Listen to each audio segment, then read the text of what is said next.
2 March ভোরের আলো ফোটার আগেই দক্ষিণ লেবাননের খিয়াম শহর ছাড়তে বাধ্য হয়েছিলেন রাবি ক্রাইসের পরিবার। হিজবুল্লাহ ও ইসরায়েলের সংঘাত শুরু হওয়ার সাথে সাথেই কেবল পরনের কাপড়টুকু সম্বল করে ঘর ছেড়েছিলেন এই মেকানিক। ভেবেছিলেন কয়েকদিনের ব্যাপার, কিন্তু বৈরুতের ধুলোবালি আর বাতাসের ঝাপটায় দুলতে থাকা এই প্লাস্টিকের তাঁবুটি এখন তাদের ঠিকানা। নেই কোনো গোসলখানা, বালতির সীমিত পানিতেই চলে পরিষ্কার পরিচ্ছন্নতা।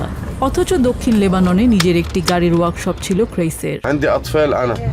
মনে হচ্ছে আমি আর আমার সন্তানরা এক অন্ধকার কক্ষে বন্দী। আমরা যেন যাবজ্জীবন কারাদণ্ডে দণ্ডিত, কিন্তু এই সাজা থেকে কবে মুক্তি পাবো কেউ জানে না। আমাদের যেন তালাবদ্ধ করে দেয়া হয়েছে। আমরা বের হতে পারছি না, কথা বলতে পারছি না, কিছুই করতে পারছি না।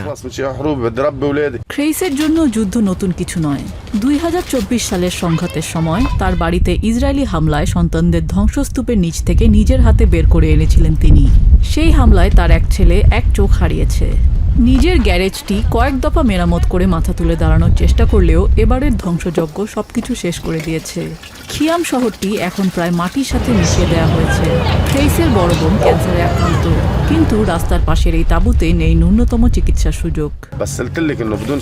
অন্যদের শিশুরা যখন সুন্দর জীবন কাটায়, আমার সন্তানদের এই অবস্থা দেখে বুক ফেটে যায়। ওদের কি দোষ?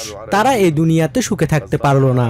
আমার সামর্থ্য নেই ওদের মুখে খাবার তুলে দেওয়ার। কাজ ছাড়া এটা কোনো জীবন নয়। আমি ঘাম ঝরিয়ে উপার্জন করতে ভালোবাসি। অন্যের দেয়া স্যান্ডউইচ নিয়ে বেঁচে থাকা আমার জন্য যন্ত্রণা।